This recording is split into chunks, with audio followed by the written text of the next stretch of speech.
Hello everyone. I hope you all are doing well. My name is Hina and I have done a master degree in biological sciences from IISER Bhopal and I am a biology educator at Vasuka Academy.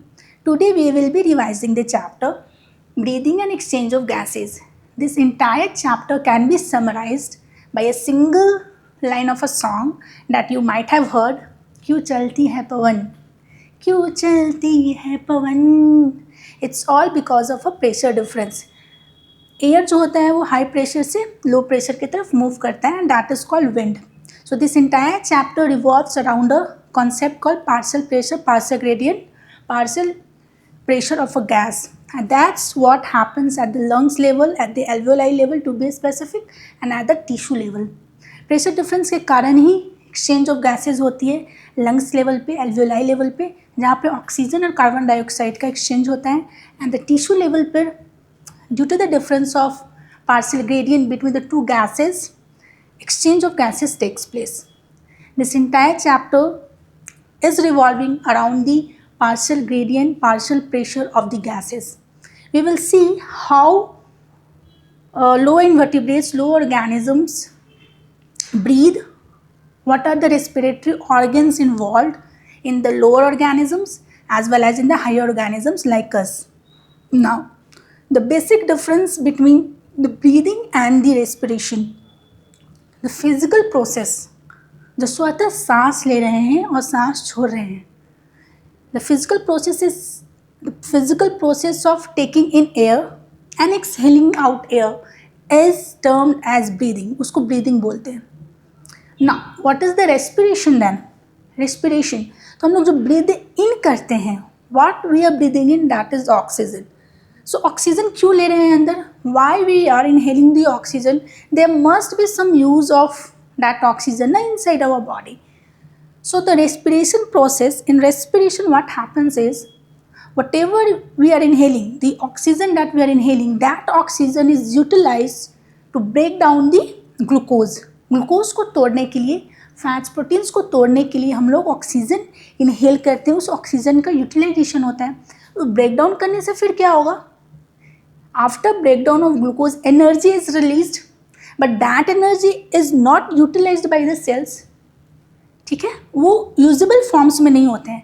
That released energy is used to make ATP. ATP is not in self like वो खुद में energy नहीं होता है. ATP के bonds में energy होते हैं. नाउ जब भी सेल्स को ज़रूरत होती है एनर्जी की, तो वो ATP यूज़ करता है. ATP को ही बोलते हैं ना, करेंसी बोलते हैं, सेल की करेंसी होती है. तो that's how in respiration what happens is oxygen is utilised by the cells to break down the glucose to release energy, and that particular energy is used to make ATP, and whenever the energy is required by the cells for the cellular activities, this ATP energy bond is broken down.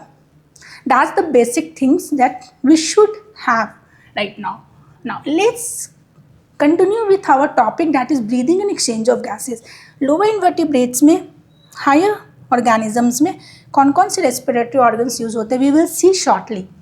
Now let's first understand the difference between the breathing, that is also called pulmonary ventilation, and the respiration. As I have said that in breathing, physical process, it's a physical process of inhaling oxygen and exhaling carbon dioxide. Oxygen को लेना और carbon dioxide को छोड़ना ही breathing कहलाती है. Whereas in respiration, it's a biochemical process. ठीक है, जहाँ पे cells, where cells produce energy produce करती है बाय ब्रेकिंग डाउन ग्लूकोज को तोड़कर जो एनर्जी प्रोड्यूस होती है और उस एनर्जी को यूज़ करके ATP बनाना. This whole process is termed as respiration. Now, it's an involuntary and catabolic. Catabolic means something is breaking down, and involuntary means which is not in our control. हम लोग control नहीं कर सकते हैं. For let's say breathing, क्या हम breathing को control कर सकते हैं? क्या ब्रीदिंग वॉलेंट्री है या इनवॉलेंट्री है? ब्रीदिंग को हम कंट्रोल कर सकते हैं ना, कि मैंने सांस को थोड़ी देर के लिए रोक लिया, तो ये हमारे कंट्रोल में है ना. तो ये हमारे कंट्रोल में, तो we can say that it's a voluntary. Breathing एक वॉलेंट्री प्रोसेस है, we can control it. But respiration हमारे कंट्रोल में नहीं है। अगर हम 1 सेकेंड के लिए सांस ना भी लें तो रेस्पिरेशन प्रोसेस जो होता है वो सेल्स में होते रहते हैं। Break down of glucose and synthesis and break down of glucose, ये सब सेल्स में होते ही रहते हैं all the time, because oxygen तो होता ही है ऑल द टाइम ब्लड में, है ना। नाउ लोकेशन कहाँ है ब्रीदिंग का? Lungs and respiratory system. Whereas in respiration if you see, cells में होते हैं, स्पेसिफिकली इन माइटोकॉन्ड्रिया में होते हैं। प्रोसेस क्या है? Air moves in and out of the lungs. Whereas in respiration, glucose is broken down to produce energy, carbon dioxide and water. What are the energy involved? कोई energy लगता है क्या सांस लेने में? No energy is produced. Energy तो लगता ही है इंस्पिरेशन में, बट इस प्रोसेस में कोई एनर्जी प्रोड्यूस नहीं होता ब्रीदिंग में। But in respiration energy ATP is produce for cellular function, that is ATP। ATP के फॉर्म में जो है एनर्जी बनती है रेस्पिरेशन में। टाइप्स क्या है? Just inhaling and exhaling, there is no type. Whereas in respiration, if oxygen is involve that is aerobic respiration, if oxygen is not there then that is called anaerobic respiration. ठीक है, aerobic with oxygen and anaerobic without oxygen. Main function क्या है breathing में? To bring oxygen into the body and expel carbon dioxide. Oxygen को शरीर में लाना है बॉडी में और कार्बन डाइऑक्साइड को एक्सहेल करना है। Whereas in respiration to produce energy for cell function, cells को फंक्शन करने के लिए भी एनर्जी की रिक्वायरमेंट होती है। That energy is made in the form of ATP by breaking down the glucose using the oxygen. Now control की अगर बात करें तो कंट्रोल ब्रीदिंग में मसल्स होते हैं कुछ, that is diaphragm and the ribs present in between and the muscles present in between the ribs, that is internal intercostal muscles and external intercostal muscles. वो लोग ये दो जो होते हैं मसल्स वो इन्वॉल्व होते हैं ब्रीदिंग में। Whereas in respiration, respiration is controlled by enzymes and occurs in mitochondria. Enzymes तो इन्वॉल्व होंगे ना बेटा, क्योंकि you have to break down the glucose and other metabolites, so for that purpose we need enzymes. So in respiration enzymes are involved, that is the basic thing you should know. Now if we talk about the lower invertebrates, lower organism, different respiratory organs are involved, whereas in higher organism, if I talk about the human beings specifically, we use lungs for our respiration. So we will see like in sponges, coelentrates and flatworms, general body surface से diffusion respiration होता है, simple diffusion होता है। There is a simple diffusion का मतलब क्या होता है? दैट इज गैस है, बॉडी है स्पॉन्ज का, वाटर में वाटर इन एंड आउट हो रहा है उसके बॉडी से, and through that water oxygen and carbon dioxide also getting in and out, that is simple diffusion. Now if you talk about the earthworms and frogs, moist skins are used for the respiration, उसको cuticles बोलते हैं, that is called cuticles. In insects we have tracheal tubes. In reptile, birds and mammals we belong to this mammal group and we use lungs for respiration. And in aquatic arthropods, mollusks and fishes we use gills for respirations. Now if you read the first page of the NCERT, you will see 3 terms are there. The first one is bronchial respiration, the second one is pulmonary respiration, and the third one is cutaneous respiration. That is written here. If gills are used for respiration, then bronchial one. If lungs are involved, then pulmonary. And if moist skin is involved in respiration, that is cutaneous respiration. Can I say that in insects, or no, in earthworms and frogs, cutaneous respiration is seen? क्या हम कह सकते हैं? Of course कह सकते हैं, because in earthworms and frogs moist skin is use for respiration. So if skin is being used for respiration, then that is called cutaneous respiration. Can I say that reptile, birds and mammals में pulmonary respiration होता है? Of course, because lungs are involved. And can I say that in aquatic arthropods, mollusks and fishes, bronchial respiration is seen? Of course, bronchial respiration का मतलब ही होता है where gills are involved in respiration. Okay, now ये clear हो गया होगा आपका. We will see this part कि कैसे पैसेज, एयर का passage from the external environment till the alveoli तक कैसे कौन कौन से रूट से कौन कौन से पाथवे से हमारा एयर गुजरता है, होकर जाता है. We will see this through a diagram. ठीक है, तो फर्स्ट हम लोग जो ऑक्सीजन लेते हैं बेटा, that is from external nostrils. External nostrils कहाँ होता है? Above the lips. External nostrils तो पता ही है, अबव द लिप्स होता है, बिलो द लिप्स तो होता नहीं है। ये है हमारे नोस्ट्रिल्स। नोस्ट्रिल से बेटा ये जाता है हवा कहाँ जाता है बताइए? नेजल पैसेज में। कहाँ जाता है बेटा? Nasal passage. नेजल पैसेज में जाता है। नेजल पैसेज के बाद nasal chamber. Nasal chamber. Nasal chamber के बाद ये जाता है बेटा, उसके बाद फेरिंग्स स्टार्ट हो जाता है। फेरिंग्स का जो अपर वाला जो पार्ट होता है, we call it nasopharynx, and then we have a laryngopharynx, and then starts larynx. So we will write the first part of pharynx, that is called nasopharynx. Nasopharynx.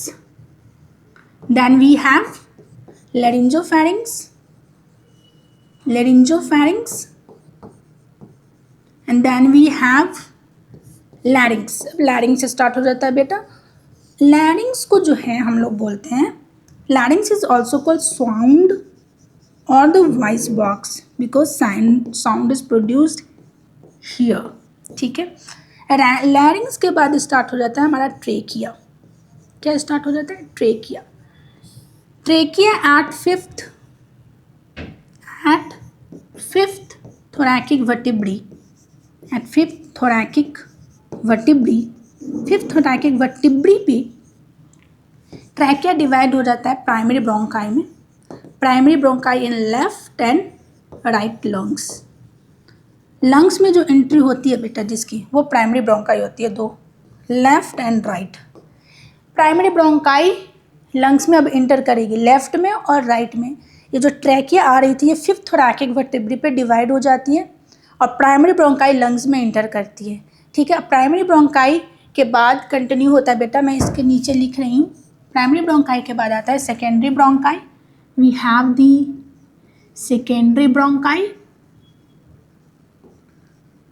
We have the secondary bronchi here and then we have tertiary bronchi. ये further divide करती है, secondary bronchi further divide करती है कहाँ? Inside the lungs, and we have tertiary bronchi. After tertiary bronchi, there is no further division of bronchi, and then bronchioles start, and we will write that name as initial bronchioles. There is no quaternary bronchi. Okay, tertiary bronchi के बाद bronchioles start हो जाता है, and that is called initial bronchiole. ये initial bronchiole further divide करेगा, and then we have terminal bronchioles. What we have? Terminal bronchioles. We have the terminal bronchioles, and then we have respiratory bronchioles. What we have? Respiratory bronchioles. And after that we will have the alveoli or alveolus. Respiratory bronchioles के बाद बेटा आ जाता है हमारा alveoli. That is plural or singular could be alveolus. Now external nostril से start हुआ, nasal passage, nasal chamber, and then we have nasopharynx, then laryngopharynx, then larynx, then trachea. Trachea fifth thoracic vertebrae पर divide होगा, lungs में जाएगा। Primary bronchi enters in the lungs, and then primary bronchi further divides into secondary bronchi, tertiary bronchi. There is no quaternary bronchi, and then after we have the bronchioles, initial bronchioles, further division, then we have terminal bronchioles, and then at the last we have the alveoli or the alveolus, where the main exchange of gases takes place. Now here there are 3 points that you have to keep in mind. These 3 points are: what are the conducting parts in this diagram, and what are the respiratory parts in this diagram, and where are the cartilaginous rings are found. These are the 3 points that we have to keep in mind, because very frequently questions are asked from this diagram. Okay, so the conducting part, as per the NCERT, conducting parts constitute from the external nostrils to the terminal bronchioles. ठीक है, can I write this statement? Conducting part, if I say conducting part, then it starts from the external nostrils. External nostril से बेटा start होती है, कहाँ से start होती है? एक्सटर्नल नोस्ट्रिल से स्टार्ट होती है और कंटिन्यू टिल टर्मिनल ब्रोंक्यूल्स. ठीक है, terminal bronchioles, that is the conducting part. Conducting part का फंक्शंस क्या होते हैं बेटा?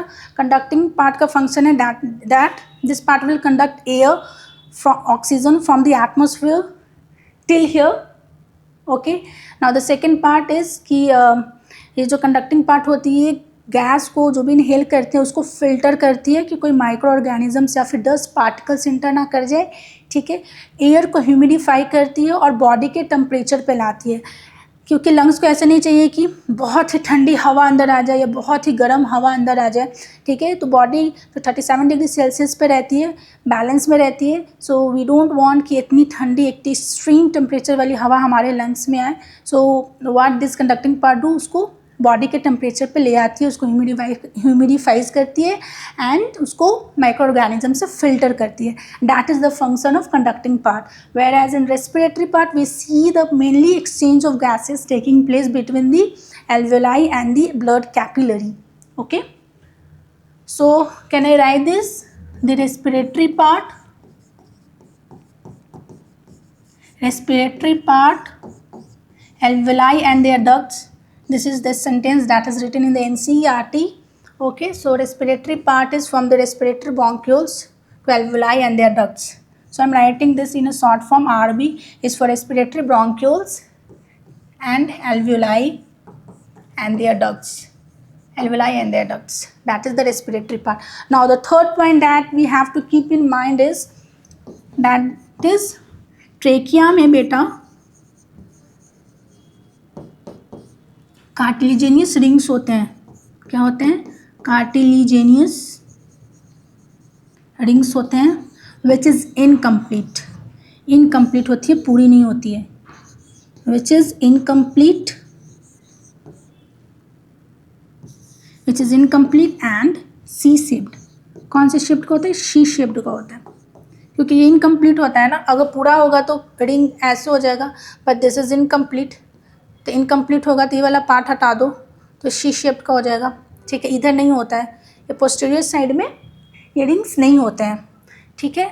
नाउ तो ये जो कार्टिलेजिनियस रिंग्स है बेटा, it is present from the trachea till initial bronchioles. Initial bronchioles तक ही ये रिंग्स प्रेजेंट होते हैं। So you have to keep this in mind that these C shaped ring, C shaped cartilaginous ring, I am writing in a short form, cartilaginous rings are present from trachea. कहाँ से? from trachea से, from trachea to till initial bronchioles, okay, initial bronchioles तक present होते हैं। Now इतनी बातें तो आई hope आपको समझ में आ गई होगी, ठीक है। सो कार्टिलेज तो सो ये ट्रैकिया से लेकर इनिशियल ब्रोंक्यूल्स तक बेटा हमारा जो होता है शी शेप्ड कार्टिलेजिनियस रिंग्स होते हैं, ठीक है। और ये इनकम्प्लीट होता है। If the second point I want to mention here is that about the larynx. This is the larynx, I am making the diagram. ये लैरिंग्स है और इसके पीछे जो है बेटा वो है, क्या है? फूड पाइप है, food pipe.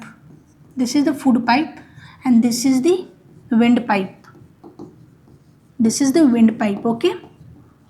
Now food pipe जो होता है वो पोस्टीरियरली होता है और विंड पाइप जो होता है वो एंटीरियरली प्लेस्ड होता है। मतलब विंड पाइप आगे होता है और फूड पाइप पीछे होता है। जो लैरिंग्स का जो ओपनिंग होती है, जो छेद होती है बेटा, उसे बोलते हैं glottis. That is called glottis, that is छेद, ओके। छेद, लैरिंग्स की ओपनिंग को बेटा ग्लॉटिस बोलते हैं या फिर छेद बोलते हैं, ठीक है। जब भी हम इधर से खाना खाएंगे, इधर से खाना जा रही है ना, ये आगे है, विंड पाइप आगे की तरफ है और इसके पीछे है फूड पाइप, ठीक है ना। तो इधर से अगर हम खाना खाएंगे और ये छेद है आगे, तो ये खाना विंड पाइप में जा सकती है। बट यहाँ पर एक ढक्कन होता है, ढक्कन को बोलते हैं बेटा इपीग्लॉटिस। ग्लॉटिस को करने के लिए जो ढक्कन है, ग्लॉटिस के ऊपर जो इपी जो ऊपर में है, इसको ढक देता है, इसको ऐसे कवर कर देता है, सो डैट कि जो फूड है हमारा फूड पाइप में चला जाए ईजिली, ओके, और this epiglottis is made up of elastic cartilage, elastic cartilage, E से ईपी एंड ई से इलास्टिक कार्टिलेज, ठीक है। एपिग्लॉटिस जिस कार्टिलेज से बना है वो इलास्टिक कार्टिलेज से बना है, और जो ट्रेकिया में जो कार्टिलेजिनियस रिंग्स होते हैं incomplete, that is made up of hyaline cartilage. बेटा can I write this your hyaline cartilage, इसको मैं यहाँ लिख देती हूँ हाइलाइन कार्टिलेज। तो ये बहुत फ्रीक्वेंटली क्वेश्चन पूछे जाते हैं कि कौन सी टाइप के कार्टिलेज मिलते हैं ट्रेकिया में, and what kind of cartilage is present in epiglottis. Epiglottis, E से EP, E से elastic cartilage, and the haline cartilage is present in that trachea part. Now, moving to the next, let's continue with this diagram and let's start with this now. So this is the larynx. Larynx के ऊपर बेटा हमारा flap है epiglottis, जो लैरिंग्स के छेद को cover किए रहता है। Then we have trachea, trachea के बाद जो है हमारा प्राइमरी ब्रोंकाई आता है। At the fifth thoracic vertebrae पे ये डिवाइड कर जाता है, at the fifth thoracic vertebrae. Okay, now we have the membrane outside the lungs that is called parietal pleural membrane, and there is an inside also that is called visceral pleural membrane, and between these two pleural membrane we have the pleural fluid. Pleural fluid बेटा जो है lungs के friction को reduce करता है। जो बाहर की तरफ होता है मेम्ब्रेन उसे कहते हैं what, parietal, we call it a parietal. It's not written over here but I am writing this. ये आउटसाइड होती है जो थोरैकिक कैविटी से के टच में आती है, वेयर द इनसाइड जो लंग्स के सरफेस से कॉन्टैक्ट में रहती है उसे बोलते हैं visceral one, visceral pleural cavity, visceral pleural, visceral pleural cavity. Okay, ये इनसाइड, विसरा का मतलब ही होता है इनर ऑर्गन, तो नाम से ही like you can understand this. There is a pleural membrane that I already mention, then there is a alveoli at the where the exchange of gases takes place, and there is a pleural fluid between these two pleural membrane which reduces the friction of the lungs. Now we have the bronchioles over here, and there is a cut end of ribs, and between the cut end of ribs we find some muscles होते हैं बेटा, ठीक है, muscles होते हैं जो help करते हैं breathing में। These muscles are termed as, you might be knowing, that is external intercostal muscles and internal intercostal muscles, but mainly external intercostal muscles are involved in breathing and not internal. Internal जब भी हम forcefully जब process करते हैं breathing की तब internal intercostal muscles की involvement होती है। Now conducting part is from external nostrils to terminal, external terminal, external terminal, terminal bronchioles तक कंडक्टिंग पार्ट होती है हमारी। Exchange part is alveoli and their ducts as per the NCERT. These things I have already explained you in the previous slides. Now human respiratory system is an endodermal origin, endodermal origin का होता है, ठीक है। It have a conducting portion होता है and the respiratory portion होता है। Conducting portion का function filtering, warming and humidifies, okay, whereas the function of respiratory portion is diffusion of oxygen and carbon dioxide between blood and atmospheric air and alveoli and their ducts. Now we have the trachea, that is windpipe, which is supported by C-shaped rings of hyaline cartilage. As I have already told you, hyaline cartilage होता है बेटा trachea में, और epiglottis, E से EP, E से elastic cartilage epiglottis में होती है, ठीक है, नॉट बोन नहीं होती है, and are incomplete on the posterior side. Posterior side में बेटा क्या होता है हमारा, ये हमारा लैरिंग्स, और इसके बाद ये जो पोस्टीरियर साइड में है पी साइड और ये ए साइड, एंटीरियर आगे, पोस्टीरियर पीछे, और पीछे में क्या होता है हमारा फूड पाइप होता है। This is the food pipe we have, okay. और हमारा जो रिंग्स होता है वो इस तरह से होता है, इधर नहीं होता रिंग्स, इधर नहीं होता, ठीक है, सो दैट कि सॉल्व करने में ईजी हो। Now provides rigidity to the airway open, ठीक है, while allowing flexibility for the movement, movement की फ्लेक्सिबिलिटी प्रोवाइड करती है, फ्लेक्सिबिलिटी प्रोवाइड करती है, ठीक है, इनकम्प्लीट होने से। नाउ ब्रोंकाई की अगर बात करें, प्राइमरी ब्रोंकाई की, तो उसमें सूडोस्ट्रैटिफाइड सिलिएटेड कोलुमनार एपिथेलियम होते हैं। This thing you have to keep in mind कि ब्रोंकाई में कौन सी एपिथेलियम होती है, pseudostratified ciliated columnar epithelium is found in primary bronchi. Now bronchioles, ये आपको पता होगा। नाउ लंग्स पेयर्ड होते हैं, सॉफ्ट होते हैं, पिंकिश होते हैं, पिंक कलर के होते हैं. If you have a healthy lungs, if you are smoking और doing something which is not good for the health, then you cannot find your lungs pink, but it will be it will appear as a brown or blackish in color, not pink, and highly elastic structure. इसलिए बोलते हैं smoking ना करो बेटा, ठीक है, healthy चीज़ें खाओ सो डैट कि आपके लंग्स खुश रहें, इस तरह के रहें. स्माइलिंग लंग्स पिंक है ना. नाउ थोरैकिक कैविटी जो होती है is enclose behind the thoracic vertebrae. Now इसको बेटे इस लाइन को थोड़ा समझते हैं.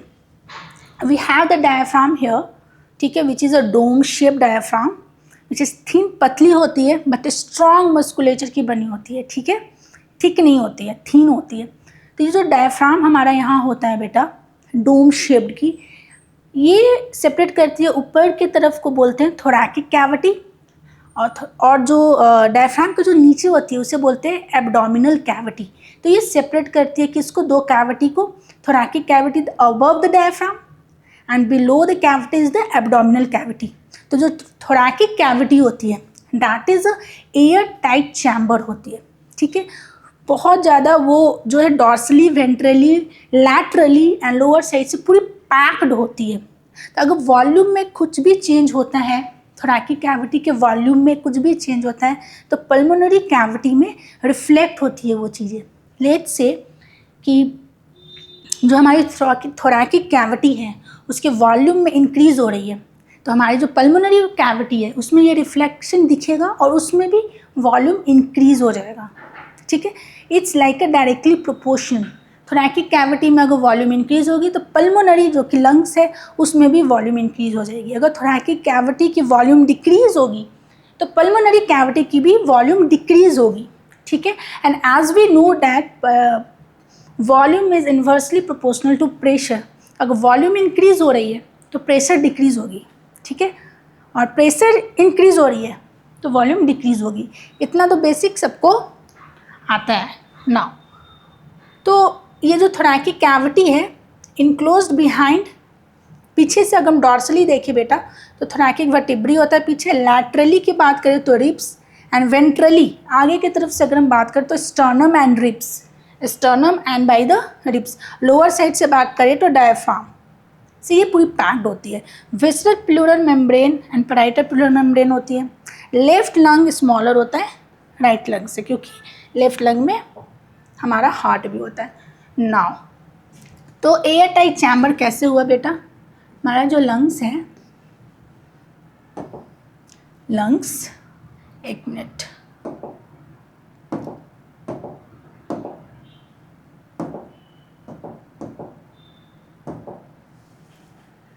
lungs is a airtight chamber. lungs is in airtight chamber में, okay.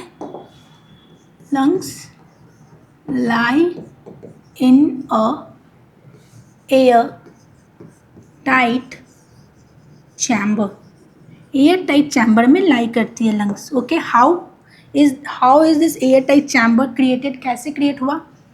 dorsally if I talk about, if dorsally पीछे की तरफ अगर हम देखें, पीछे की तरफ, then we have the vertebral columns and the ribs. Can I write this? vertebral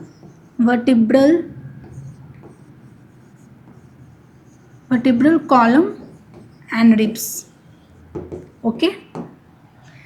if I talk about the ventrally, आगे की तरफ से कैसे पैक्ड है, which are the bones involve ventrally. Ventrally आगे की तरफ से देखें तो बेटा स्टर्नम जो मिडिल बोन है, and then we have ribs. So can I write this, of course I can write this.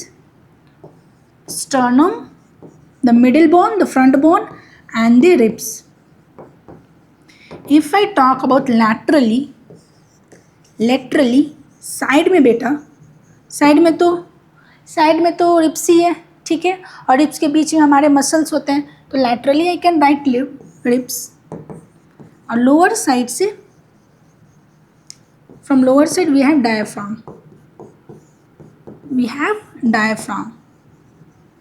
which is dome shaped structure. तो नीचे से डायफ्राम हो गया, साइड से रिब्स हो गए, पीछे से वर्टिब्रल कॉलम्स एंड रिब्स हो गए, ना आगे से स्टर्नम एंड रिब्स हो गए। ये टोटल जो बना कैविटी जो बना वो एयर टाइट हो गया, और इसी के बीच में हमारा 2 लंग्स है, और इसकी वॉल्यूम में अगर कोई चेंज होता है तो that will be reflected in lungs also. Now diaphragm एक थिन मस्कुलो मेम्ब्रेन स्ट्रक्चर है, थिन है बेटा, पतला है, मोटा नहीं है। Musculo membranous dome shape muscle से separates the thoracic and abdominal cavities को सेपरेट करता है। ना एल्वुलाई जो होता है बेटा सिंपल स्क्वामस सेल से बने होते हैं, ह्यूज सरफेस एरिया होता है for gases exchange. It's mandatory to have the surface area of alveoli ज़्यादा होना चाहिए, तभी गैसेस एक्सचेंज प्रॉपर्ली होगा। But there is a disease emphysema, you must have read in this chapter. Emphysema में क्या होता है बेटा, स्मोकिंग करने से हमारे जो एल्वुलाई इस तरह के होते हैं ये डीजनरेट कर जाते हैं और ऐसे हो जाते हैं, ठीक है। तो सरफेस एरिया जो होता है बेटा, surface area, if I talk about the surface area of alveoli, तो वो रिड्यूस हो जाते हैं। क्या हो जाते हैं? रिड्यूस हो जाते हैं। किस में? एम्फाइसीमा में। तो ये फ्रीक्वेंट क्वेश्चंस बनते हैं कि कौन से डिजीज़ में या फिर स्मोकिंग से कौन सी डिजीज़ होती है, दैट इज एम्फाइसीमा। एम्फाइसीमा में होता है क्या है, सरफेस एरिया जो एक्सचेंज के लिए होता है, that surface area is reduced, और एक्सचेंज ऑफ गैसेस नहीं हो पाती है अच्छे से, और प्रॉपर ऑक्सीजन सेल्स तक नहीं पहुंचती है एम्फाइसीमा में, और ये एल्वुलाई में फुल ऑफ एयर रह जाता है क्योंकि एक्सचेंज ही नहीं हो रहा है, हवा रह जाती है इसमें। ना रेस्पिरेशन इन्वॉल्व्स 5 स्टेप्स, 5 स्टेप्स होते हैं। पहला तो ब्रीदिंग और पल्मोनरी वेंटिलेशन, पहले सांस लेंगे, वो ऑक्सीजन कहाँ जाएगी? एल्वुलाई के पास जाएगी, वहाँ पे क्या होगी? डिफ्यूज़न होगी गैसेस की, ठीक है, across alveolar membrane. Transport of gases by the blood, वहाँ पे एक्सचेंज होगा, देन ट्रांसपोर्ट होगा, ट्रांसपोर्ट होने के बाद टिश्यू लेवल पे एक्सचेंजेस होगी, फिर वहाँ से कार्बन डाइऑक्साइड को लेके बाहर एक्सेल आउट कर दिया जाएगा, that is the catabolic reaction, release of carbon dioxide. Pressure is inversely proportional to volume, you have to remember this. What is this diagram? This diagram is about that beautiful line of a song, that is क्यों चलती है पवन, क्यों चलती है पवन, पवन क्यों चलती है, हवा का मूवमेंट कैसे होता है? there is a high pressure and there is a low pressure, air moves from high pressure to low pressure, and this movement of air is called what? Is called wind, and that's what, ये जो natural process है वही हमारे अंदर भी होती है। This natural process takes place in us also as a breathing process. Now if you have to inhale, that is inspiration, air is drawn in, हवा अंदर जाएगी, ठीक है। हवा अंदर क्यों जाएगी? क्योंकि बाहर में हाई प्रेशर है और लंग्स में लो प्रेशर है, ठीक है। तो हवा अंदर गई, तो लो प्रेशर लंग्स में कैसे क्रिएट हुआ? लो प्रेशर क्यों क्रिएट हुआ? अगर लो प्रेशर इट मीन्स कि हाई वॉल्यूम है लंग्स के अंदर। How is this high volume created inside the lungs? There are 2 muscles playing role over here, that is the diaphragm and the external intercostal muscles. ये दोनों ही contract करते हैं in case of inspiration and relax करते हैं in case of expiration, ठीक है ना।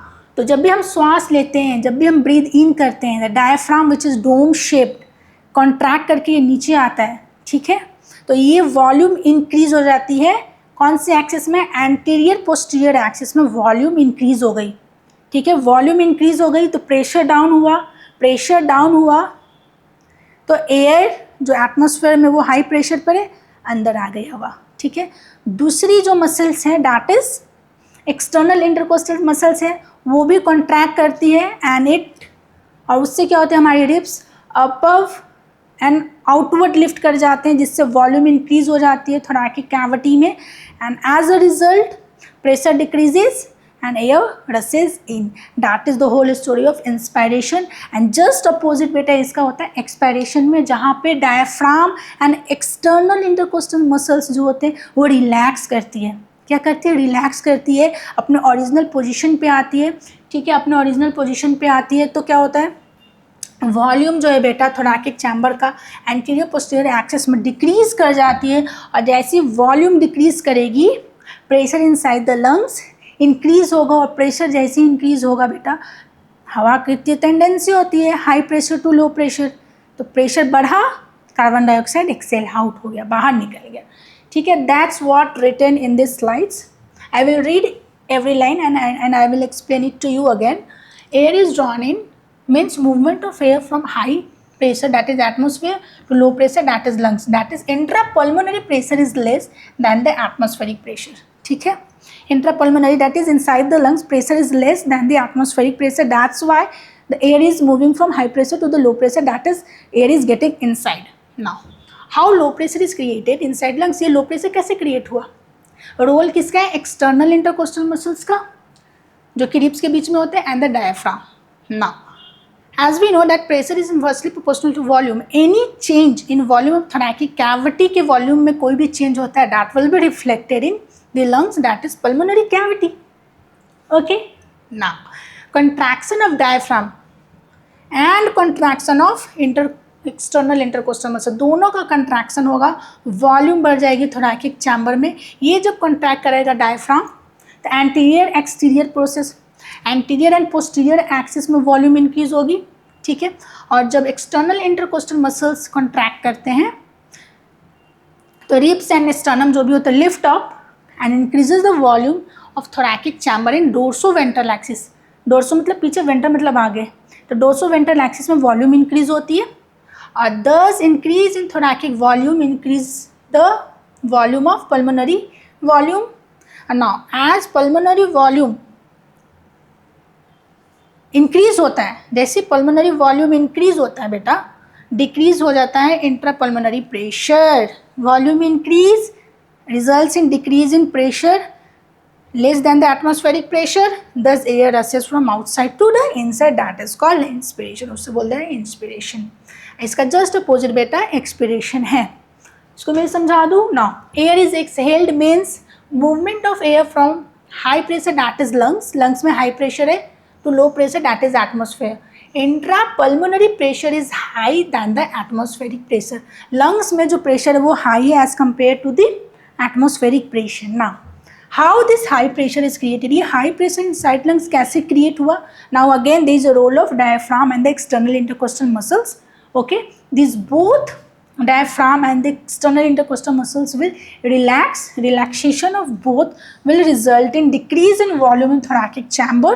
Okay, और जैसे ही वॉल्यूम डिक्रीज होगा बेटा, प्रेशर हाई हो जाएगा, intrapulmonary pressure will become high and air जो होते हैं लंग्स में rushes from the lungs to the atmosphere, that is called expiration. Now this is clear. This is the whole diagram that I have explained just now. That diaphragm contract होके बेटा ये dome shaped है. This will come here. जब ये contract करेगा तो नीचे आएगा, वॉल्यूम इंक्रीज हो जाएगा, ठीक है. कौन से एक्सिस में? एंटीरियर पोस्टीरियर एक्सिस में. नाउ जब ये एक्सटर्नल इंटरकोस्टल मसल जो है वो कॉन्ट्रैक्ट करते हैं, रिब्स एंड स्टर्नम रेज्ड होते हैं, तो ये वॉल्यूम इंक्रीज कराता है डोर्सो वेंट्रल एक्सिस में. Volume increase, pressure decrease, pressure decrease, atmosphere में ज़्यादा है तो एयर इन हो गया. जस्ट अपोजिट इसका एक्सपायरेशन में है, ठीक है. डायफ्राम अपने पोजीशन पे चला गया, ये अपने पोजीशंस पे आ गए, रिलैक्स हुए, वॉल्यूम जो है बेटा थॉरेक्स का डिक्रीज हुआ. Volume decreases, pressure increases inside the lungs, and as pressure increases inside the lungs that air has to rush out. That is the whole concept, that is the song. क्यों चलती है पवन? क्योंकि pressure difference है. क्यों हवा आ रही है और जा रही है लंग से? क्योंकि प्रेशर डिफरेंस है.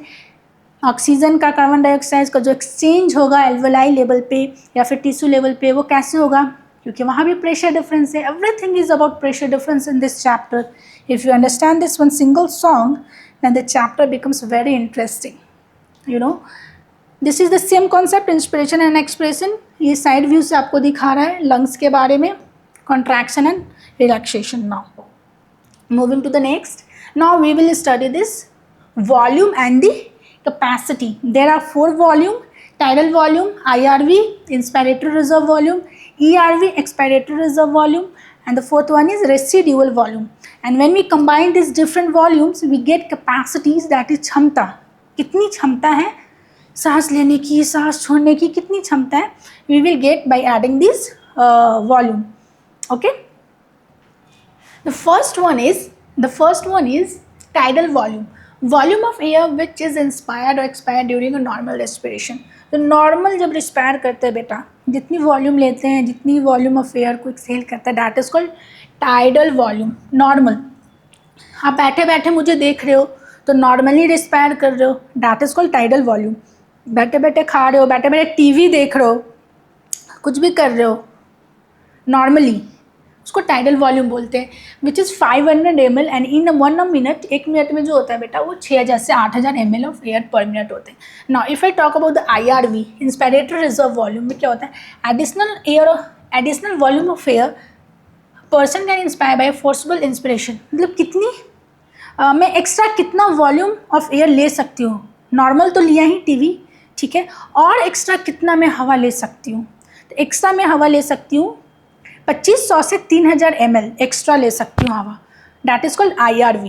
नाउ ERV कितना एक्स्ट्रा छोड़ सकती हूँ, फोर्सफुल एक्सपिरेशन करके कितना एक्स्ट्रा छोड़ सकती हूँ, that is ERV, expiratory reserve volume, which is 1100 से 1200, नहीं 1100 से 1200 नहीं, 1000 से 1100 ml होता है, ठीक है। 1000 से 1100 ml जो होता है, हमें एक्स्ट्रा हवा छोड़ सकते हैं forcefully. Now what is residual volume? Residual volume क्या होता है बेटा, फोर्सफुल एक्सपायर कर दिया, पूरा हवा छोड़ दिया, फिर भी लंग्स में जो हवा बच जाती है, रेसिड्यूअल, इसलिए इसका नाम है रेसिड्यूअल वॉल्यूम।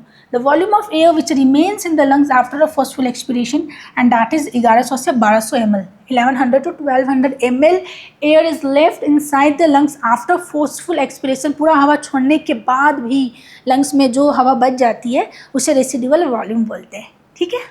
अब कैपेसिटीज़ देखते हैं बेटा। कैपेसिटी का मतलब क्या होता है, क्षमता, कितनी कैपेसिटी है आपको कंटिन्यूस पढ़ने की, कितनी क्षमता है आप कंटिन्यूस लगातार पढ़ सकते हो, कितनी कैपेसिटी है आप में दौड़ने की, आप कंटिन्यूस कितने लगातार घंटा जो है आप दौड़ सकते हो। उसी तरह से हमारे लंग्स की भी कैपेसिटी होती है, कितनी क्षमता होती है कि टोटल एयर को मैं कितना ले सकती हूँ छोड़ने के बाद, नॉर्मल एक्सपायरेशन या नॉर्मल इंस्पिरेशन के बाद, ठीक है, वो देखते हैं इसमें। Total volume of air a person can inspire after a normal expiration, मैंने नॉर्मल सांस छोड़ी, ठीक है, उसके बाद मेरे पास कितनी क्षमता है इंस्पायर करने की, मैं कितना और ले सकती हूँ। तो जो नॉर्मल जो टीवी जो लेते हैं वो तो लेते ही हैं, और एक्स्ट्रा कितना ले सकती थी मैं, वो IRV था ना, 2500 से 3000 एक्स्ट्रा में ले सकती थी, ठीक है। जब मैं टीवी और IRV को जोड़ूंगी तो वो मेरी क्षमता हो जाएगी, वो मेरी इंस्पायरेटरी कैपेसिटी हो जाएगी, इतनी मेरी क्षमता है सांस लेने की, ठीक है। ये हो जाएगा TV plus IRV। Now expiratory capacity क्या होता है बेटा, the total volume of air a person can expire after a normal inspiration.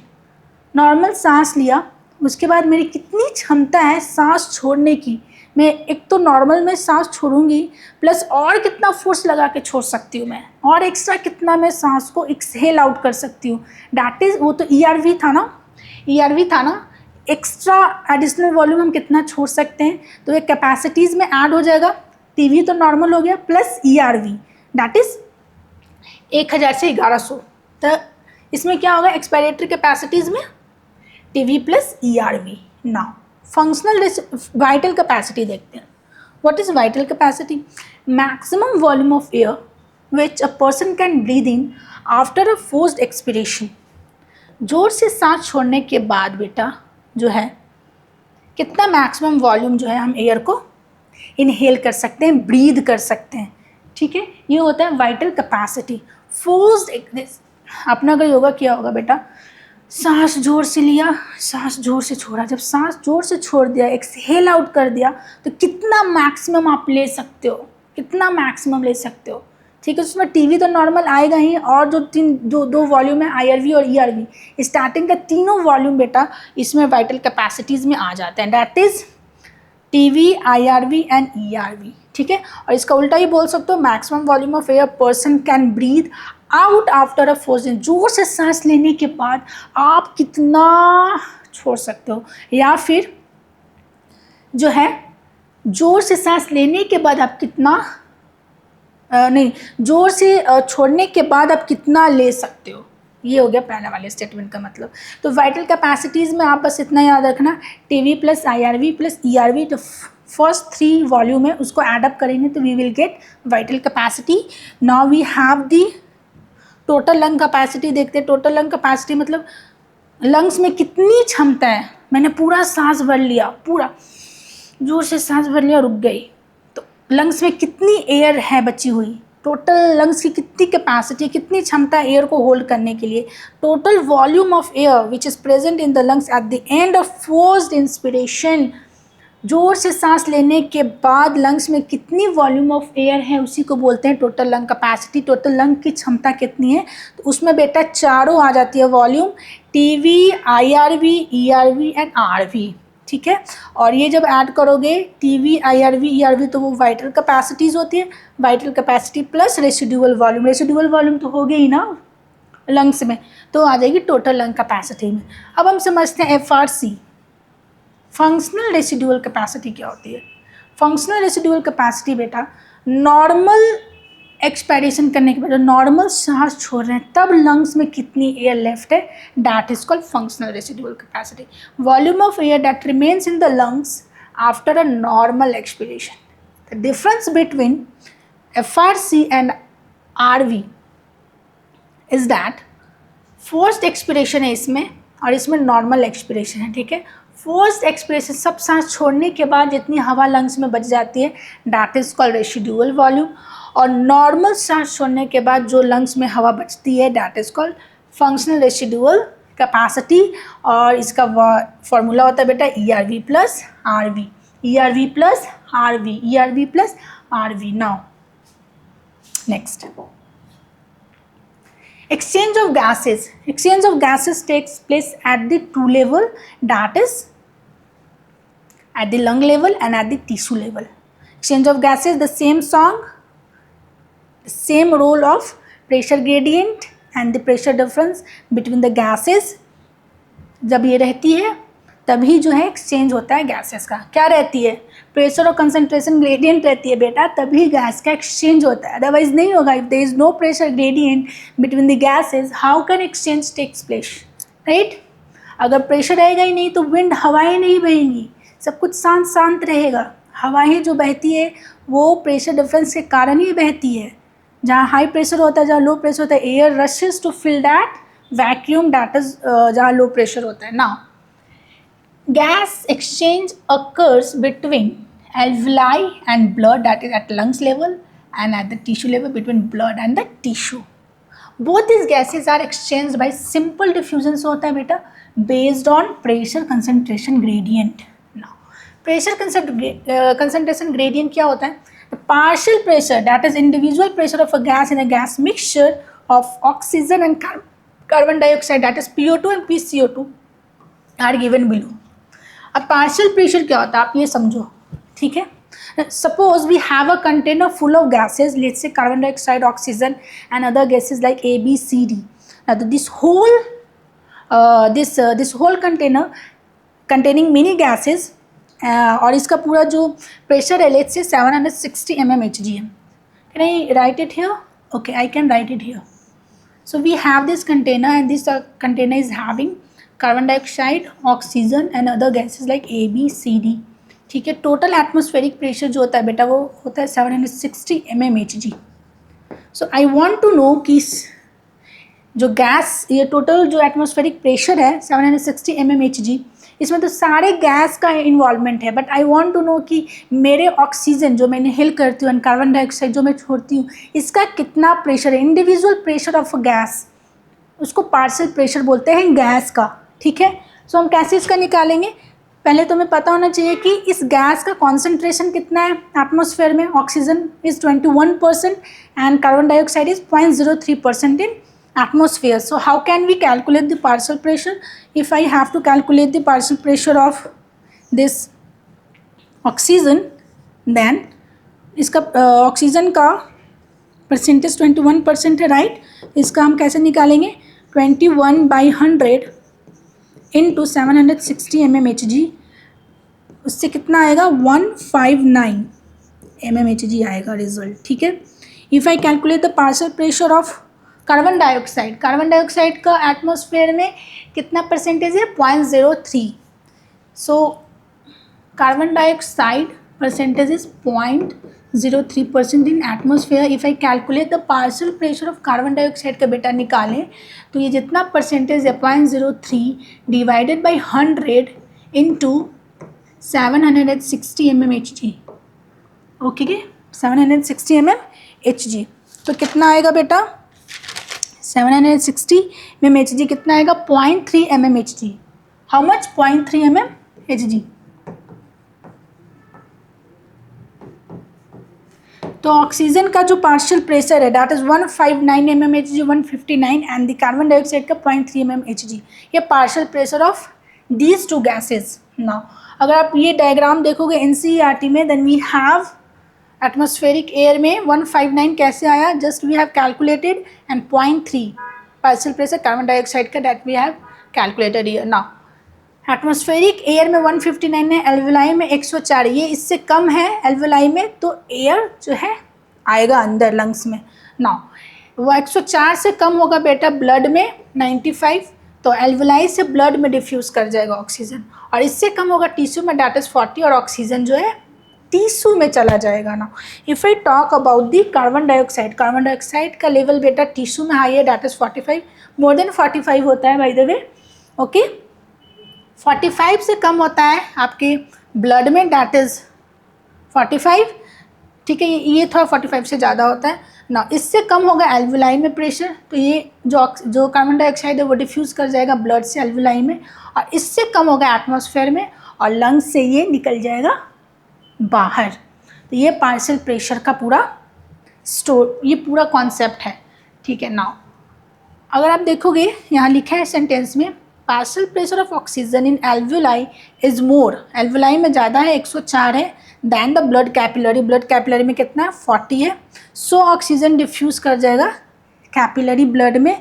और कार्बन डाइऑक्साइड के अगर प्रेशर देखें डीऑक्सीजनेटेड ब्लड में ज़्यादा है that is 45 than the alveoli में 40 है तो कार्बन डाइऑक्साइड डिफ्यूज़ कर जाएगा एल्वुलाई में.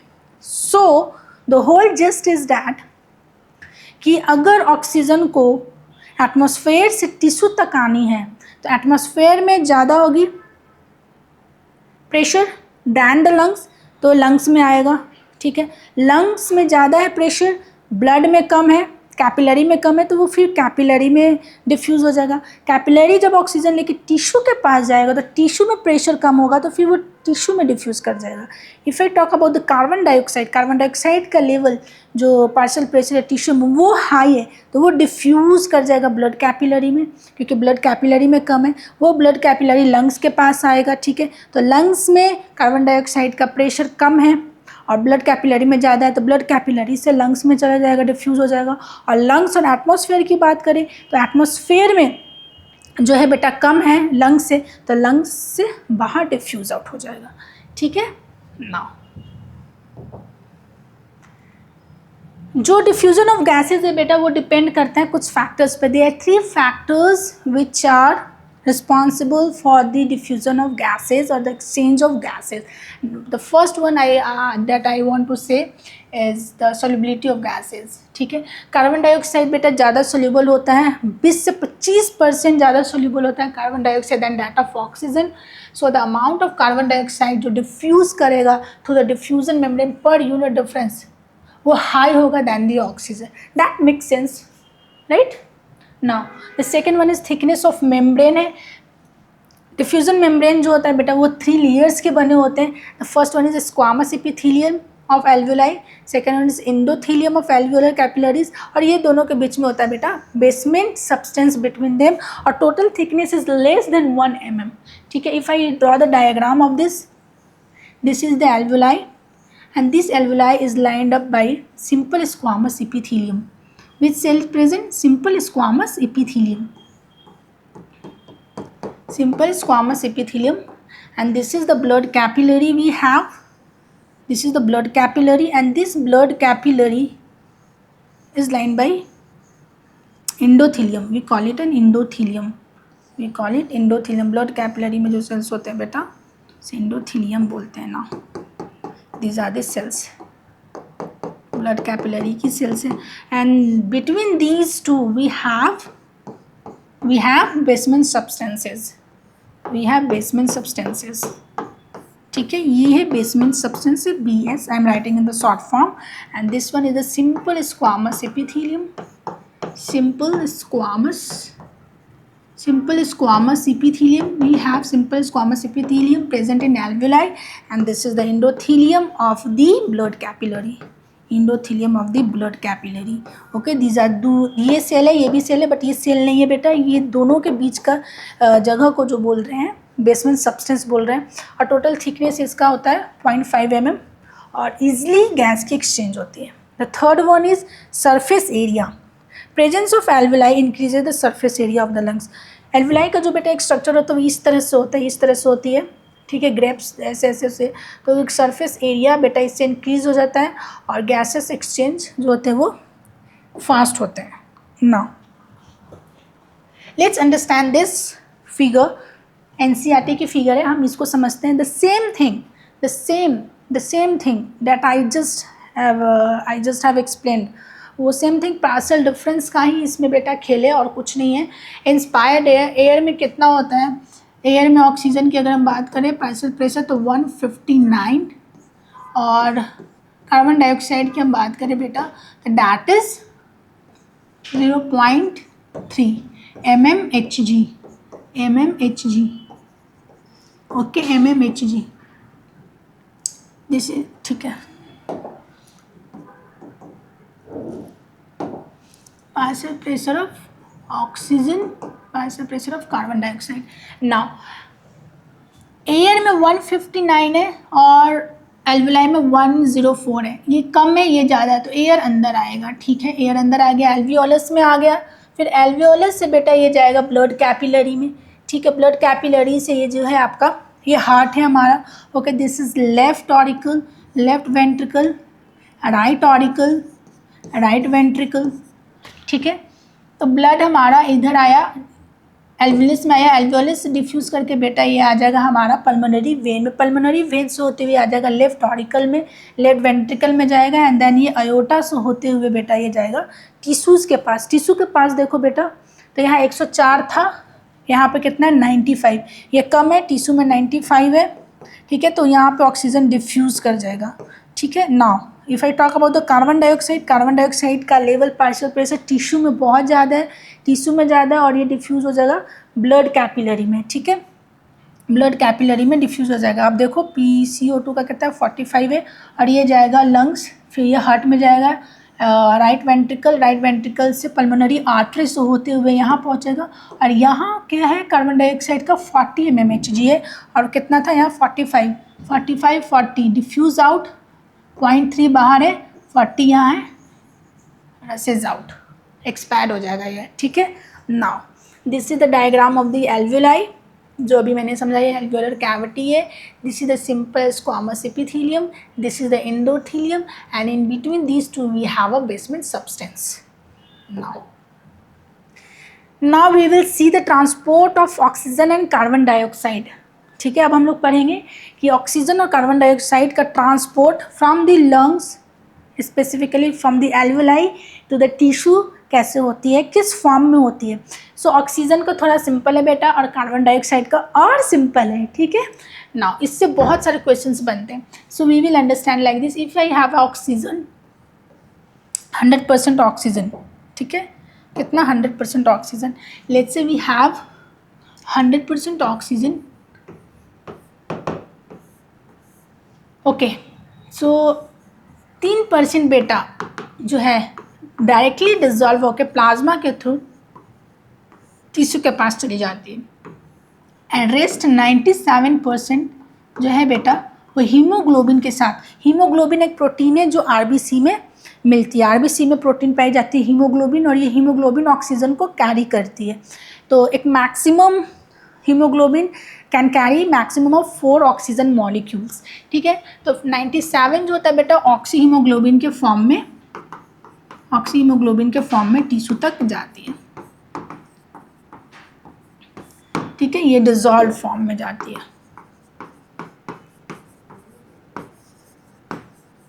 ना so in this diagram you can see transport of oxygen, 3% dissolved in plasma, 97% haemoglobin, oxy haemoglobin के फॉर्म में जो है RBC में ऑक्सीजन आएगा, हीमोग्लोबिन के साथ बाइंड करेगा और ये हार्ट से होते हुए टिश्यू के पास जाएगा। वहाँ पे ऑक्सीजन और हीमोग्लोबिन का डिसोसिएशन होगा तो ऑक्सीजन सेल्स में, टिश्यूज़ में पहुँच जाएगा, हीमोग्लोबिन वहाँ पे फ्री हो जाएगा to carry the carbon dioxide. Okay, तो अदर टिश्यू में क्या होगा, ऑक्सीजन जो है 3% जो प्लाज्मा ला रहा था वो डिफ्यूज़ हो गया, प्लस 97% जो आरबीसी कैरी कर रही थी, हीमोग्लोबिन से बाउंड थी, वो भी आके सेल्स में डिफ्यूज़ हो जाएगी। Now we have to understand the transport of carbon dioxide. Now carbon dioxide का बेटा क्या है, carbon dioxide if I write here, तो बेटा कार्बन डाइऑक्साइड जो है 7% to be specifically written in NCERT, but 5 से 10% भी ले सकते हो। 7%, देन वी हैव 20 से 25%, and then we have 70%। Okay, now we will write here कि 7% कौन से स्टेट में जो है डिजॉल्व हो रहा है, ट्रांसपोर्ट हो रहा है। If I right the state dissolved state में 7% and dissolved state 7%, 20 to 25% is in carb amino haemoglobin के रूप में ट्रांसपोर्ट हो रहा है, और 70% बेटा एज अ बाइकार्बोनेट। ये स्टेट हुआ, मतलब कि 7% कार्बन डाइऑक्साइड डिजॉल्व्ड स्टेट में टिश्यू लंग्स तक जा रही है, ठीक है। 20 से 25% जो हमारा कार्बन डाइऑक्साइड है आरबीसी में जाकर वहाँ के हीमोग्लोबिन के अमीनो ग्रुप से बाइंड कर कार्ब अमीनो हीमोग्लोबिन फॉर्म करता है, और वो उस फॉर्म में 20 से 25% उसी फॉर्म में लंग्स तक ट्रांसफ़र होती है, एंड रेस्ट 70% जो हमारा कार्बन डाइऑक्साइड है बेटा वो एज अ बाइकार्बोनेट लंग्स तक जाती है, but through the plasma. Okay, अब थ्रू हम लिखें वाया व्हाट, कौन इसको इस फॉर्म में कैरी करता है।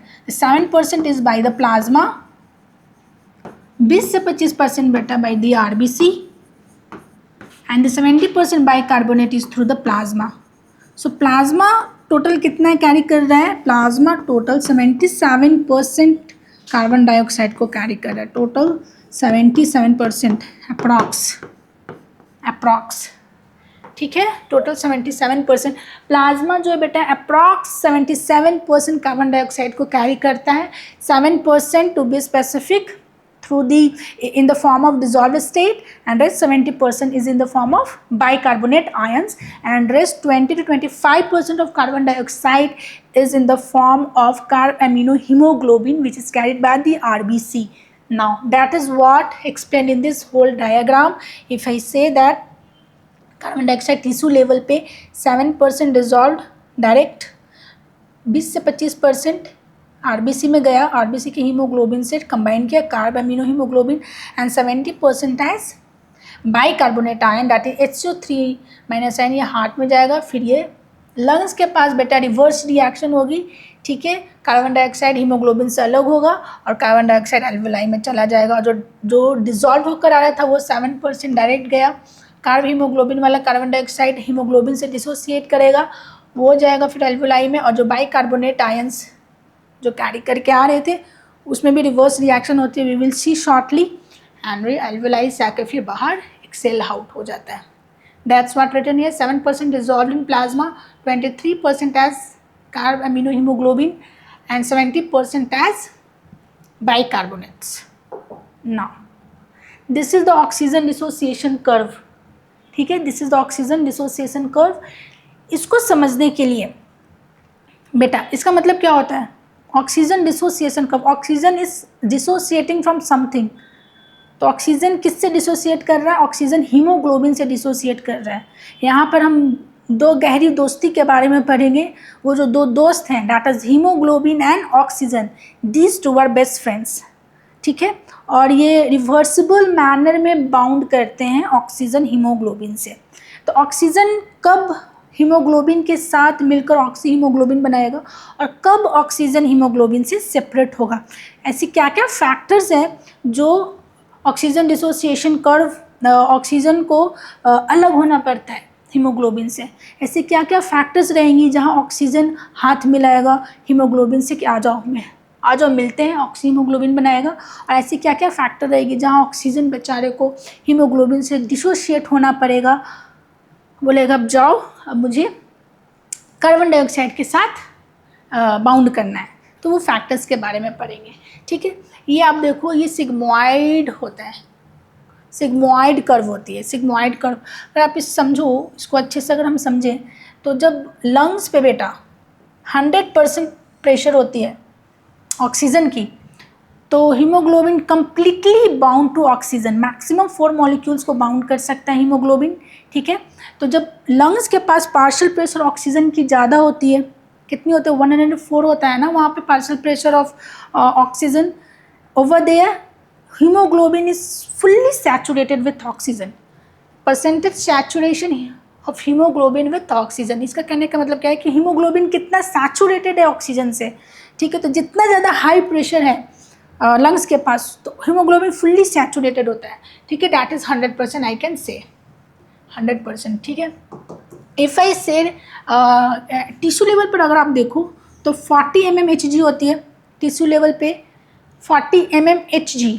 उस समय अगर आप देखो कि हीमोग्लोबिन कितना सैचुरेटेड है ऑक्सीजन से, तो उस समय आपको दिखेगा बेटा समथिंग अराउंड 75। ठीक है बेटा, समथिंग अराउंड, आप ये देखो ये वाला पॉइंट, समथिंग अराउंड 75।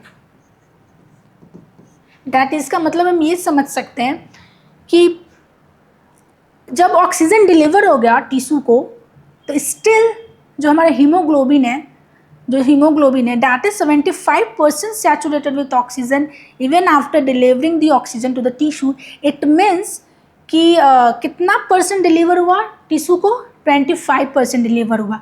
लंग्स पे 100% सैचुरेटेड था, and at the tissue level after delivering the oxygen to the tissue, still we found that कि hemoglobin is saturated with 75% oxygen. It means कि 25%, only 25% of oxygen is being delivered to the tissue. सिर्फ 25% ही बेटा जो है deliver होता है oxygen tissue को, and this 25% of oxygen is equal to 5 ml। आप देखोगे एनसीईआरटी की जब लाइन पढ़ोगे तो आपको समझ में आएगा कि 100 ml of oxygenated blood deliver 5 ml of oxygen to the tissues. Now, so oxygen can be bound with hemoglobin to form oxyhemoglobin. Okay, the partial pressure of carbon dioxide, hydrogen ion concentration and temperature are the factors which interfere with this binding. ठीक है, तो बेटा जब भी oxyhaemoglobin बनना है, ठीक है, जब भी ऑक्सीहीमोग्लोबिन बनना है, तो जितने भी फैक्टर्स है बेटा सब कम रहेंगे और ऑक्सीजन का पार्शियल प्रेशर ज़्यादा रहेगा हमेशा, ऑलवेज।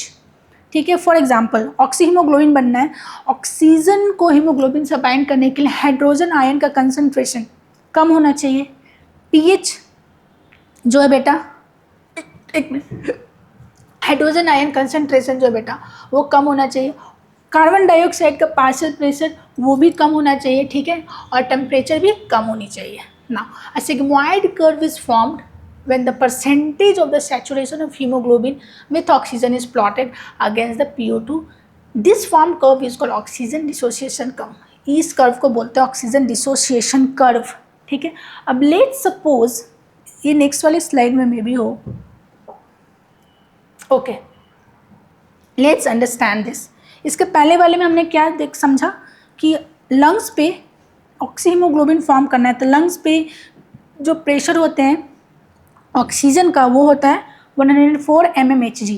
तो वहाँ पे haemoglobin is fully saturated with oxygen.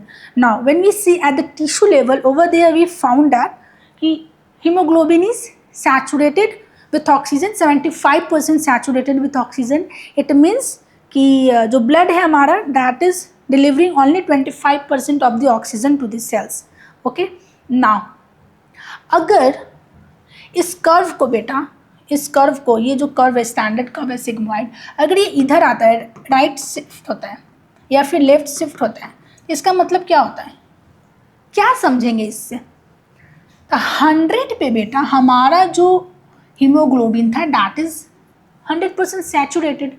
अब ये राइट शिफ्ट हो गया, लेट्स से तो राइट शिफ्ट हो गया, तो आप देखो 100 या 100 से थोड़ा कम लेते हैं, 80 ले लेते हैं। 80 पे बेटा हमारा ऑक्सीजन जो है नियरली 100% सैचुरेटेड है, but this right shift curve को हम देखते हैं तो ये थोड़ा सा इधर आ रहा है, ठीक है। नियरली 90 ले लेते हैं इसको, if I to this is 90, ठीक है, तो ये हो जाएगा आपका समथिंग 85 लेट्स से, ओके। इसका मतलब ये हुआ कि जो दोस्ती है ऑक्सीजन और हीमोग्लोबिन की, जो दोस्ती है वो टूट रही है। ऑक्सीजन डिसोसिएट हो रहा है हीमोग्लोबिन से, ऑक्सीजन क्या हो रहा है, वो डिसोसिएट हो रहा है हीमोग्लोबिन से। उसकी जो दोस्ती है बेटा वो टूट रही है, वो अलग हो रहा है। 100% 100 क्या बोलते हैं, 100% सैचुरेटेड था लंग्स के लेवल पे जब 100 mmHg पे, ये स्टैंडर्ड कर्व के अकॉर्डिंग। और जैसे ही राइट शिफ्ट हुई, लेट्स से 100% क्या बोलते हैं 100 mmHg पे जो है 100% सैचुरेटेड नहीं है haemoglobin. Haemoglobin is not 100% saturated with oxygen. इसका मतलब ये हुआ कि ऑक्सीजन जो है वो डिसोसिएट कर रहा है हीमोग्लोबिन से। तो ऐसा क्यों हो रहा है? What are the factors responsible for this dissociation of oxygen with haemoglobin? इसका जस्ट अपोजिट बेटा होता है ये लेफ्ट शिफ्ट में। लेफ्ट शिफ्ट में क्या होता है कि affinity of oxygen and haemoglobin is high, very high, there is no dissociation. Right shift में डिसोसिएशन हो रहा है, अलग हो रहे हैं, दोनों का दोस्ती ब्रेक हो रहा है। But in the left shift there is a high affinity for the oxygen and the hemoglobin, and what are the factors responsible for this too? और ये राइट शिफ्ट को बेटा बोलते हैं बोर्स इफेक्ट भी बोलते हैं इसको बेटा, बोर्स इफेक्ट। क्या बोलते हैं? बोर्स इफेक्ट बोलते हैं इसे। इसको हम समझेंगे। तो फैक्टर्स जैसे कि हमने देखा था कि ऑक्सीहीमोग्लोबिन जब भी बनना होगा तो other factors should be less. Oxygen का पार्शियल प्रेशर ज़्यादा होना चाहिए, कार्बन डाइऑक्साइड का कम होना चाहिए, ठीक है, टेम्परेचर कम होना चाहिए, एंड अदर फैक्टर्स भी कम होने चाहिए, ठीक है। अगर ये राइट शिफ्ट हो रहा है तो मतलब ऑक्सीहीमोग्लोबिन जो दोस्ती है ऑक्सीजन और हीमोग्लोबिन को वो ब्रेक हो रही है। मतलब कि यहाँ पे डिक्रीज एफिनिटी है ऑक्सीजन और हीमोग्लोबिन का। क्यों? What are the factors? Temperature high हो रहे हैं, कार्बन डाइऑक्साइड का प्रेशर भी हाई है, और पीएच बेटा जो है वो लो है। पीएच मतलब लो है, मतलब कि हाइड्रोजन आयन कंसंट्रेशन हाई है। These are the factors responsible for the left right shift of this curve. So ये होता कब है? ये तब होता है जब टिश्यू को ज़्यादा ऑक्सीजन की रिक्वायरमेंट होती है। ऑक्सीजन कब हीमोग्लोबिन से डिसोसिएट करेगा? वो तब करेगा जब टिश्यू को ऑक्सीजन की ज़्यादा रिक्वायरमेंट होगी। और टिश्यू को कब ज़्यादा ऑक्सीजन की रिक्वायरमेंट होती है? जब हम एक्सरसाइज करते हैं, व्हेन वी डू एक्सरसाइज, और when we climb the mountain, या फिर हम लोग हाइकिंग पे जाते हैं या फिर पहाड़ चढ़ते हैं ओवर देयर, और ऑन हाई एल्टीट्यूड पे जाते हैं, तो टिश्यू को ज़्यादा ऑक्सीजन की रिक्वायरमेंट होती है। और ऑक्सीजन की ज़्यादा रिक्वायरमेंट होती है तो ऑक्सीजन डिसोसिएट करेगा हीमोग्लोबिन से, ठीक है, और हीमोग्लोबिन से ज़्यादा डिसोसिएट करेगा तभी तो ऑक्सीजन डिलीवर होगा टिश्यूज़ और सेल्स पे, है ना। तो ये सिग्निफिकेंस है इस कर्व का, ठीक है। और ये जो लेफ्ट शिफ्ट वाला बेटा है ये आपका फीटल ब्लड में देखने को मिलेगा। फीटल ब्लड जहाँ पे ऑक्सीजन की एफिनिटी हीमोग्लोबिन के लिए बहुत ज़्यादा होती है, क्योंकि फीटस को ज़्यादा से ज़्यादा ऑक्सीजन की रिक्वायरमेंट होती है ना। इस कर्व को आप समझ गए होंगे। ये तब होगा जब is a high affinity of oxygen and haemoglobin. और हाई एफिनिटी कब होगा? जब ये सब फैक्टर्स कम होंगे, ठीक है। Temperature come, partial pressure of carbon dioxide is less, and pH is high. PH is high means what? Hydrogen ion concentration is less. Okay, this is what this curve is explaining to you. Now, what are the factors favorable for the formation of oxyhemoglobin? Oxyhaemoglobin के लिए क्या क्या factors है दो responsible हैं? We will see this factors. इतना तो ध्यान रखना कि ये जो ऑक्सीहीमोग्लोबिन की फॉर्मेशन लंग्स पर होती है, एल्वेलाई पर होती है, तो पार्शियल प्रेशर ऑफ ऑक्सीजन का तो हाई होगा ही होगा, और rest of the other factors will be low, ठीक है। तो partial pressure of oxygen should be high, carbon dioxide का लो होगा, कंसंट्रेशन ऑफ H+ का भी लो होगा, ठीक है, और टेम्परेचर भी लो होगा। Other factors should be low, only oxygen का पार्शियल प्रेशर हाई होना चाहिए। Now factors favourable for the dissociation of oxyhaemoglobin. Oxyhaemoglobin के डिसोसिएशन के लिए कौन कौन से फैक्टर रिस्पॉन्सिबल है? मतलब कि दोनों की दोस्ती को तोड़ने के लिए ऑक्सीजन को हीमोग्लोबिन से अलग होना है, तो क्या क्या फैक्टर्स रिस्पॉन्सिबल हैं, ठीक है। टिश्यू की बात करें तो ऑक्सीजन का लेवल वहाँ कम होता है, कार्बन डाइऑक्साइड का ज़्यादा होता है, H+ कंसनट्रेशन हाई होगा और टेम्परेचर हाई होगा, ठीक है ना। ऑक्सीजन कम और सब कुछ ज़्यादा, तो ऑक्सीजन डिसोसिएट कर जाएगा हीमोग्लोबिन से। सिंपल है, ऑक्सीजन को अलग होना है हीमोग्लोबिन से बेटा, तो कार्बन डाइऑक्साइड वाला जो दोस्त है, कार्बन डाइऑक्साइड का दोस्त कौन कौन है, कार्बन डाइऑक्साइड का दोस्त है बेटा इसका H+ और टेम्परेचर, ठीक है। कार्बन डाइऑक्साइड के साथ हमेशा H+ कंसनट्रेशन और टेम्परेचर आएगा, ये सब कम, ये सब हाई होंगे और ऑक्सीजन कम होगा तो ऑक्सीजन डिसोसिएट कर जाएगा, है ना।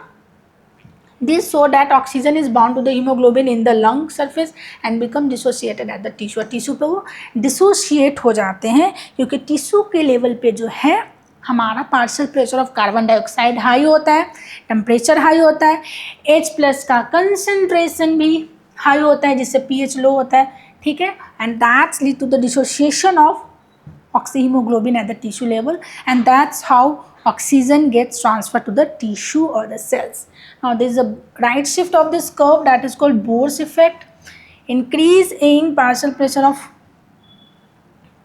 carbon dioxide tension in blood brings rightward shift of the oxygen association curve of the hemoglobin and thereby decrease the affinity of hemoglobin for oxygen. This effect is called Bohr's effect. इस effect को बेटा Bohr's effect बोलते हैं, जहाँ पे oxygen को haemoglobin का साथ छोड़ना होता है, और ये कब होगा, जब कार्बन डाइऑक्साइड टेम्परेचर और H+ का जो आयन्स है वो हाई हो जाए और ऑक्सीजन का जो प्रेशर वो कम हो जाए तो उसकी दोस्ती टूट जाती है, ठीक है। Now moving to the next, transport of carbon dioxide, ये बेटा मैंने आपको समझा दिया है। 20 से 25% जो कार्बन डाइऑक्साइड है RBC कैरी करता है binding with it in the form of carb amino haemoglobin के फॉर्म में। 70% carried as bicarbonate through plasma, plasma carry करता है इस बाइकार्बोनेट फॉर्म को, and around 8 to 9% carbon dioxide dissolved state में प्लाज्मा के थ्रू ट्रांसपोर्ट होते हैं, ठीक है।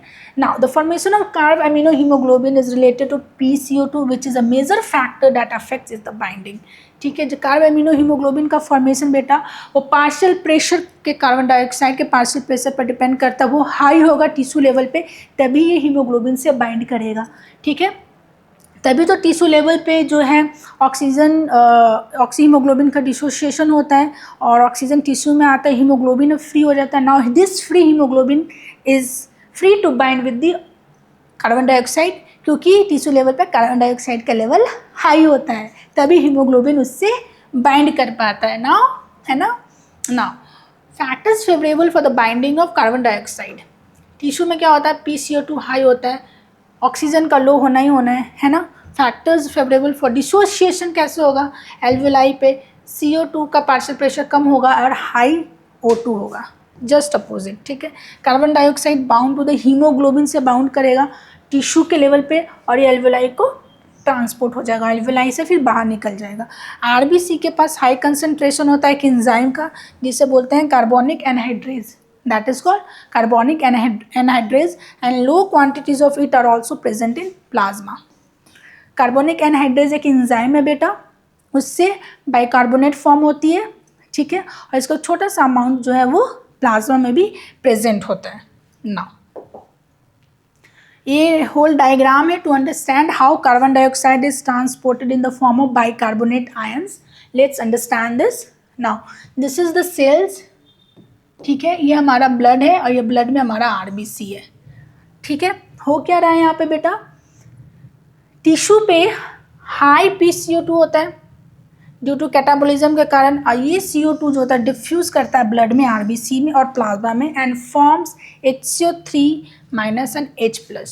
ये सेल्स है, ये सेल्स में मेटाबॉलिज्म हुआ, कार्बन डाइऑक्साइड प्रोड्यूस हुआ, कार्बन डाइऑक्साइड प्रोड्यूस हुआ और ये ब्लड कैपिलरी में डिफ्यूज़ किया। In blood capillary we have RBC cells, RBC में ये कार्बन डाइऑक्साइड आया और ये कार्बन डाइऑक्साइड हाथ मिलाया H2O से, H2O से पहले मिला हाई, जब कार्बन डाइऑक्साइड H2O से मिलता है तो बनता है bicarbonate, in the bicarbonate H2CO3, ठीक है, carbonic acid. This is catalysed by an enzyme called carbonic anhydrase. H2CO3 बेटा जो बना वो ब्रेक डाउन हो जाएगा HCO3- में और H+ में, ठीक है। और ये HCO3- जैसे ही RBC में बना वो डिफ्यूज़ आउट हो जाता है प्लाज्मा में, प्लाज्मा में, और ये HCO3 माइनस डिफ्यूज़ आउट होगा प्लाज्मा में, और आयनिक बैलेंस के लिए जो प्लाज्मा में जो क्लोराइड आयन्स है वो इंटर कर जाएंगे आरबीसी में, और इसको बेटा इस फिनोमेना को बोलते हैं क्लोराइड शिफ्ट। क्या बोलते हैं? Chloride shift. The question could be like कि chloride shift phenomena is seen where. Chloride shift आप कौन से फिनोमेना में आप इसको ऑब्जर्व करते हो? ठीक है, तो ड्यूरिंग कार्बन डाइऑक्साइड ट्रांसपोर्टेशन। ठीक है, नाउ ये कार्बन डाइऑक्साइड, ये HCO3 बाहर प्लाज्मा में आ गया, और ये प्लाज्मा जो है बेटा कैरी करके आपको ले जाएगा एल्वियोलस तक, और जस्ट अपोजिट रिएक्शन यहाँ होगा एल्वियोलाई के पास। ठीक है, HCO3 माइनस जो प्लाज्मा में यहाँ आए थे, HCO3 माइनस वापस RBC में जाएगा, और Cl माइनस जो RBC में गया था वो बाहर आ जाएगा। HCO3 माइनस H प्लस के साथ कंबाइन करेगा, H2CO3 बनाएगा, फिर कार्बोनिक एनहाइड्रेट्स के प्रेजेंस में फिर कार्बन डाइऑक्साइड और वाटर बनेगा, carbon dioxide released out alveoli में, एल्वियोलाई से फिर बाहर। ठीक है, carbon dioxide is formed as bicarbonates in the tissue and transported to the alveoli where it is released as carbon dioxide. Now there is something called term as respiratory quotient. क्या होता है ये? It is the ratio of the volume of carbon dioxide produced to the volume of oxygen consumed in respiration। ठीक है, carbon dioxide कितना produce हुआ respiration में और ऑक्सीजन कितना कंज्यूम हुआ रेस्पिरेशन में, उसका रेशियो को बोलते हैं बेटा रेस्पिरेटरी कोशेंट। जैसे कि आप एक इक्वेशन देखो, C6H12O6 glucose plus 6 oxygen use करके बनाया 6 CO2 plus 6 H2O plus energy. RQ of glucose की अगर हम बात करें, रेस्पिरेटरी कोशेंट ऑफ ग्लूकोज कितना होगा? Ratio of the volume of carbon dioxide. Carbon dioxide कितना है? 6, और ऑक्सीजन कितना है? 6/6 तो 1। इसका रेस्पिरेटरी कोशेंट कितना हो जाएगा? 1 हो जाएगा। ठीक है, नाउ रेस्पिरेशन का रेगुलेशन कौन करता है? हमारा बॉस करता है, और हमारा बॉस कौन है? ब्रेन है। ब्रेन ही तो हर चीज़ कंट्रोल करता है ना बेटा। अभी आपका पढ़ने का मन है, नहीं है, मूड स्विंग हो रहा है, everything is control by the brain. Brain में ही पूरे सेंटर्स होते हैं। ठीक है, तो ब्रेन का कौन सा पार्ट है जो that is responsible for this regulation? एक तो मेडुला ऑब्लिगांटा है और एक पॉन्स है, and there are some chemosensitive cells and regions also which are responsible for this regulation indirectly.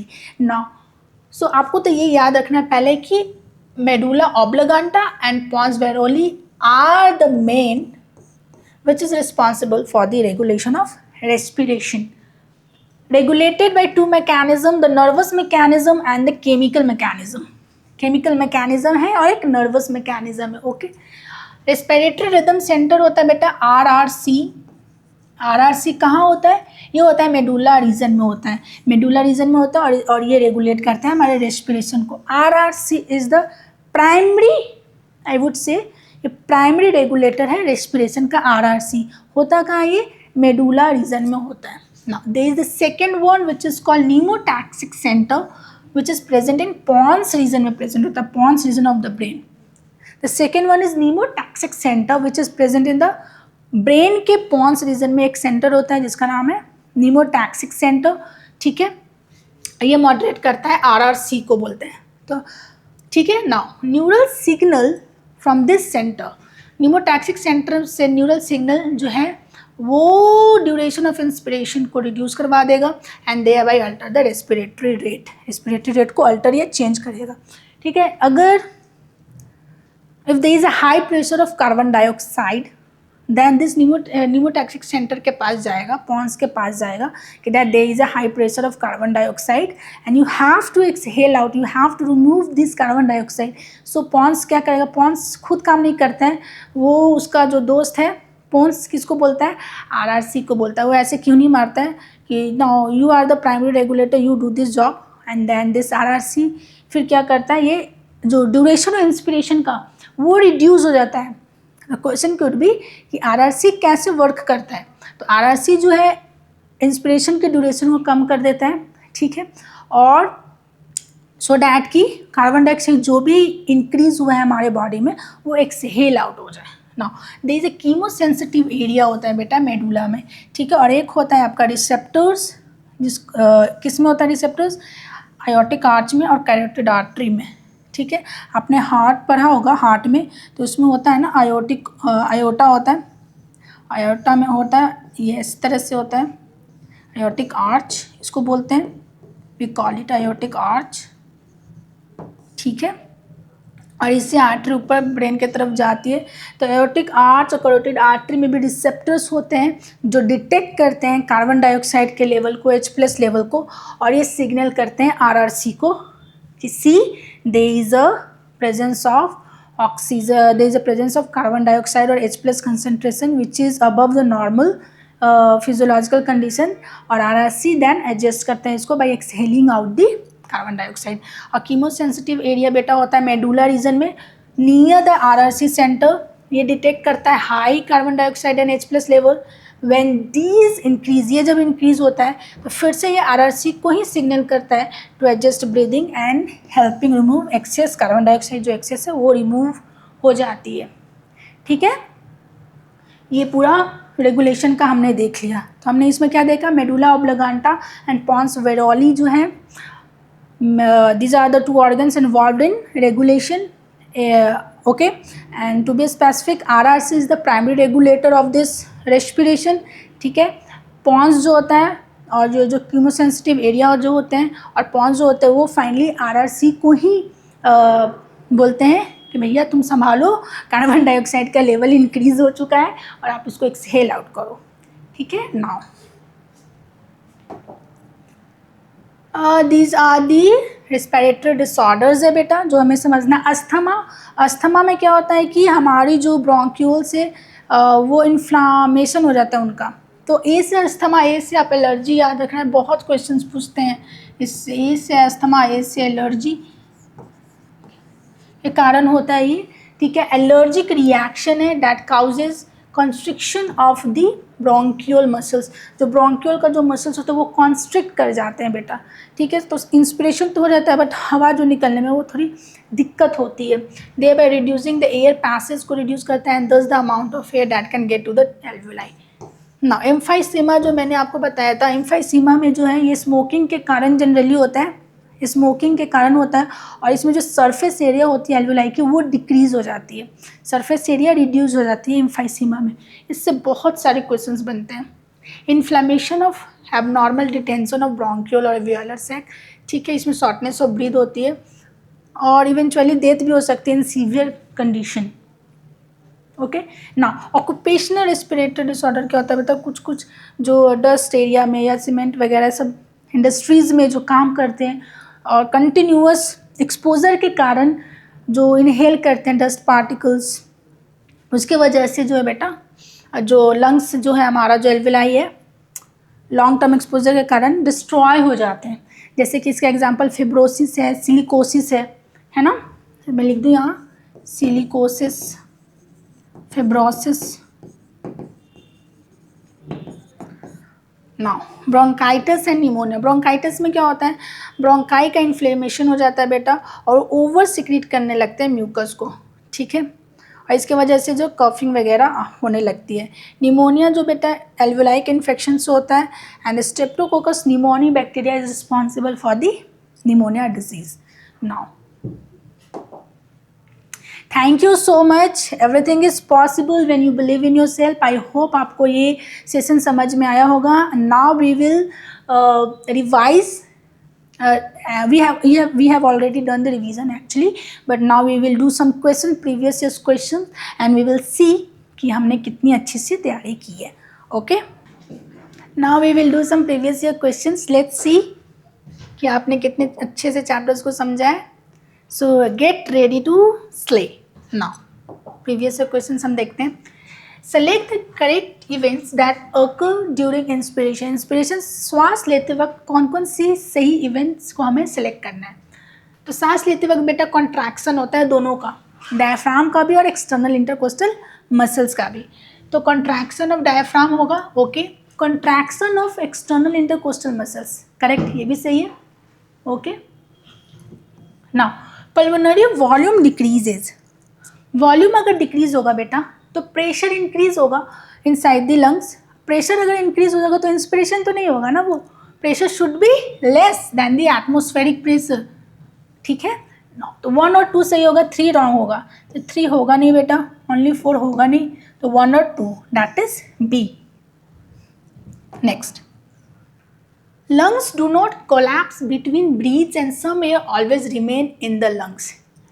lungs collapse नहीं करती है श्वासों के बीच में, और हमेशा जो है उसमें हवा रहती ही रहती है, which can never be expelled, जो कभी भी expelled हो, because क्यों, because there is a negative interpleural pressure pulling at the lungs wall. lungs के walls पे बेटा जो pleural fluid होता है उसमें भरा हुआ बेटा, always it's always negative interpleural pressure होता है, इसीलिए लंग्स कोलैप्स नहीं करती है between breaths. Total lung capacity TLC की बात करें, is the total volume of air accommodated in the lungs at the end of a forced inspiration. पूरी श्वास लेने के बाद पूरा भर लिया तो फिर लंग की क्षमता कितनी है, कितनी हवा है उसमें लंग्स में, ठीक है। उसमें क्या क्या इंक्लूड होगा, ठीक है। टीएलसी में क्या क्या तो सब होता है ना बेटा, TV, IRV, ERV and RV, चारों होता है। तो हम देखिए इसमें कहाँ पर है वो, ठीक है। ये तो होगा नहीं, आरवी, ईआरवी, वीसी नहीं, RV, ERV, TV and IRV, इसी में है ना सब चारों वॉल्यूम। आईवी, टीवी है, IRV, ERV and RV, that is total lung capacity. Next, tidal volume and expiratory reserve volume of an athlete is 500 and 1000 ml. तो tidal volume जो है बेटा वो दिया है 500 and expiratory reserve volume ERV हमारा दिया है 1000 ml. What will be his expiratory capacity, क्या होगा if the residual volume is this?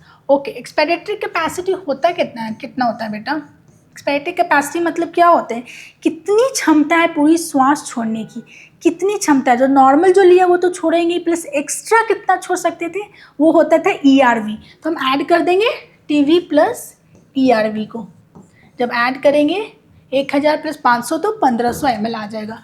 There is no need of this residual volume, वो कंफ्यूज करने के लिए दिया है आप सभी को, ठीक है। Now lungs are made up of air-filled sacs, the alveoli, okay. They do not collapse even after forceful expiration. पूरी श्वास छोड़ने के बाद भी collapse नहीं करती है because of residual volume, क्योंकि वो जो वॉल्यूम एयर की बची रहती है लंग्स में उसी को residual volume बोलते हैं। Now, identify the wrong statement with reference to transport of oxygen.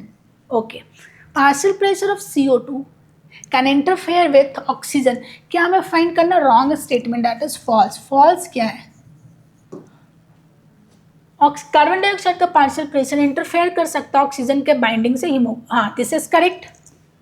Higher H plus concentration alveoli में favours the formation of oxyhaemoglobin, no.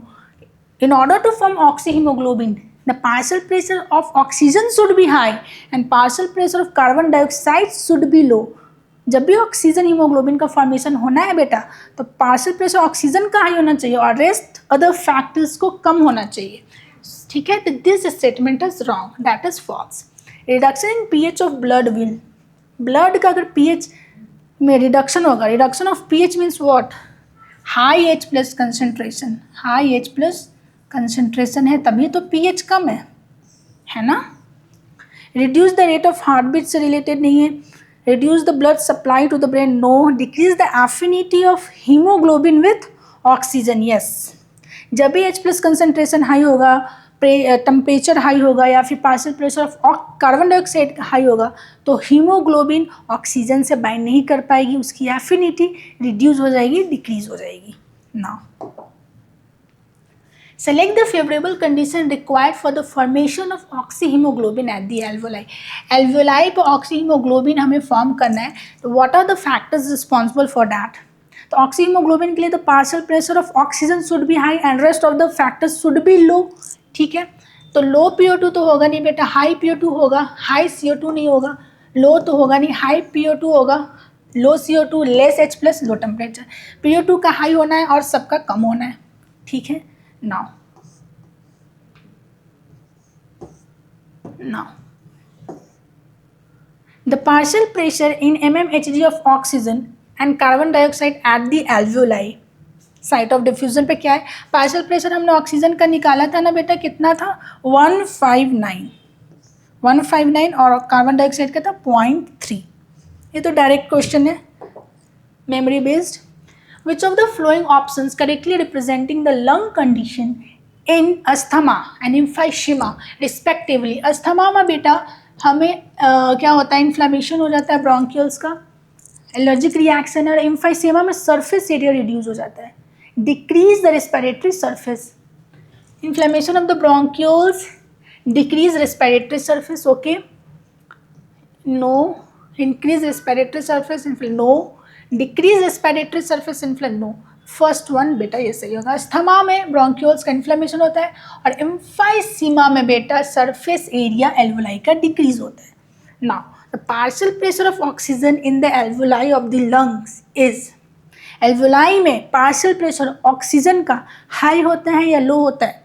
High होता है, ऑब्वियसली वो हाई होता है. In comparison to what? Less than that in the blood, no. Less than that of carbon dioxide, no. Equal to that in the blood, no. Partial pressure of oxygen is more than that in the blood. Blood में जितना भी partial pressure होगा oxygen का उससे ज़्यादा alveoli में होगा, and that's why alveoli से ब्लड कैपिलरी में डिफ्यूज करेगा oxygen. Now approximately 70% of carbon dioxide, कितना 70%, 70 CO2 absorbed by the blood will be transported to the lungs as bicarbonate ions. As bicarbonate ion 70%. Carb haemoglobin कितना था 20 से 25%, okay. In the form of dissolved gas molecule 7% approximately. 70% is bicarbonate. Due to increasing airborne allergens and pollutants, many people in urban areas are suffering from respiratory disorder causing wheezing due to, क्यों होता है? Benign growth and mucus lining of no. Inflammation of bronchi and bronchioles. Yes, this could be the correct choice. Proliferation of fibrous tissue and damage of alveolar walls. Okay. Reduction in the secretion of pneumo. Inflammation हो जाता है बेटा bronchi और bronchioles का, ठीक है, जो भी क्या बोलते हैं एलर्जेंस से जो भी एक्सपोज होते हैं.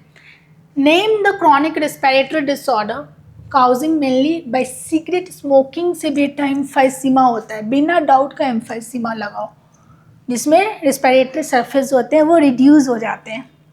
Which of the following is an occupational respiratory disorder? Occupational silicosis, fibrosis, तो डायरेक्ट क्वेश्चन है. Now name the pulmonary disease in which alveolar surface area involved in gas exchange is drastically reduced due to damage in the alveolar walls. ठीक है, इसमें क्या पूछ रहा है कि कौन सा ऐसा पल्मोनरी डिजीज है जिससे कि एल्वियोलर सरफेस एरिया जो गैस एक्सचेंज में इन्वॉल्व होते हैं वो रिड्यूस हो जाता है. सरफेस एरिया एल्वियोलाई का रिड्यूस होता है एम्फाइसीमा में. डायरेक्ट क्वेश्चन है, स्मोकिंग के वजह से एम्फाइसीमा, सरफेस रिड्यूस हो गया एल्वियोलाई का emphysema. Name the chronic respiratory disorder cause mainly by cigarette smoking से एम्फाइसीमा ही होगा. इससे बहुत क्वेश्चन आते हैं बेटा एम्फाइसीमा से, बहुत फ्रीक्वेंटली, इवन रिपीटेडली भी क्वेश्चन पूछे जाते हैं. आप देखो 2015 में यही क्वेश्चन सेम, 2016 में भी यही इसी पे आ गया है ना. नाउ अस्थमा में बी एट्रीब्यूटेड टू, अस्थमा ए से allergic reaction of the muscles in the lungs, ठीक है, इसके वजह से अस्थमा होता है. Now next, thank you so much, thank you so much. आप मेरे साथ इतने देर तक बने रहें. आई होप आपको ये समझ में आ गया होगा, क्वेश्चंस आपने सॉल्व कर लिए होंगे. And thank you, God bless you. And just remember that everything is possible when you believe in yourself. Her cheese possible है बेटा, बस आपको करना है. That's it. Thank you, God bless you.